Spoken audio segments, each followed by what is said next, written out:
Hello mga B, samahan niyo ako sa aking panibagong video. Hello mga B, magandang araw. For today's video ay samahan niyo kaming bilangin ang itlog ko.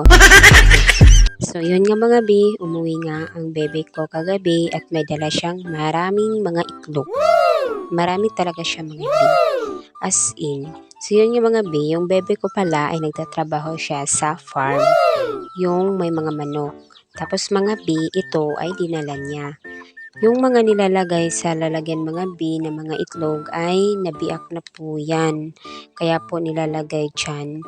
So yung iba mga B ay hindi pa naman siya masyadong nadadamage. Kaya nilalagay niya ito dahil nga mga B ay ito yung kakainin namin buong taon. Di joke lang mo. Akala ko talaga mga B ay hindi talaga uuwi yung bebe ko kahapon. Dahil nga mga B ay hindi minsan lang din sila pwedeng umuwi. So yun nga mga B, nagulat ako at umuwi din pala siya at nagtaka ko ba't marami siyang dala. Yun pala mga B, itlog niya pala ay hindi itlog pala ng mga manok mga B. Sa dami nga ng itlog na dinala ng bebe ko mga B, napag-isip-isip ko nga kung ano nga pwedeng gawin yan sa mga itlog. Share ko lang sa inyo mga B, yung bebe ko pala ay 1 year na siya nagtatrabaho sa farm. Nag 1 year siya mga B noong October. Super blessed ko talaga mga B dahil nga ay malapit lang din yung tinatrabahoan ng bebe ko dito sa amin. Dahil nga mga B, pwede lang siyang lakarin dahil papunta din naman doon sa tindahan. Kasing layo lang din mga B kung saan kami bumibili. Alam niyo mga B, sobrang ganda kapag ganito may nadadala silang mga itlog. Dahil nga mga B, nakakatipid kami.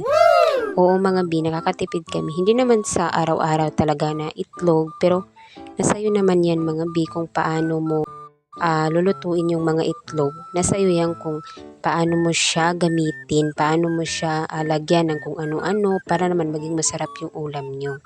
Bago lang din siya mga B nagdala ng itlog dito sa bahay namin dahil nga mga B kakaitlog lang din ng mga manok nila. Yung mga itlog na yan mga B ay tinatawag nilang reject or yung maliit na ng mga itlog or yung mga itlog na may crack or yung mga itlog na hindi na siya pwedeng ibenta. So yun mga B, yan yung nadadala nila. Pagkatapos nga mga B, nilabas ng bebe ko yung mga itlog dun sa lalagyan ay nagluto na rin kami ng nilagang itlog. Dahil nga mga B, ay yun na lang din yung uulamin namin.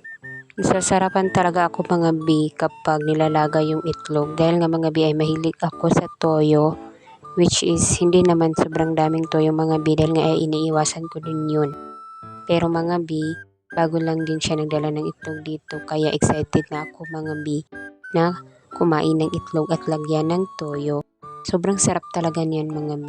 Mapapaisip ka na lang na unlimited ka pwedeng kumain ng mga itlog dahil sa sobrang dami niya. Dahil madami nga yung itlog na dinala niya mga B ay kumuha na rin ako ng mga itlog na ibibigay ko sa aming kapitbahay. Kasi nga mga B, sharing is blessing. Binigyan ko sila lola ng itlog kahit na may itlog din naman dun sila sa bahay nila pero madami talagang itlog mga B kaya ibibigay ko kay lola yung iba at doon naman sa iba yung mga itlog na ibibigay ko. O diba mga B, kaya payag ka na maging kapitbahay tayo, bibigyan kita araw-araw ng itlog. Joke lang mga B. So yun nga mga B, naglakad na nga rin ako at ibinigay ko na ang itlog na aking dinala doon kay Lord. Dito ko na rin pala mga B itatapos ang aking video at salamat sa panonood. Paki-follow na rin sa aming page.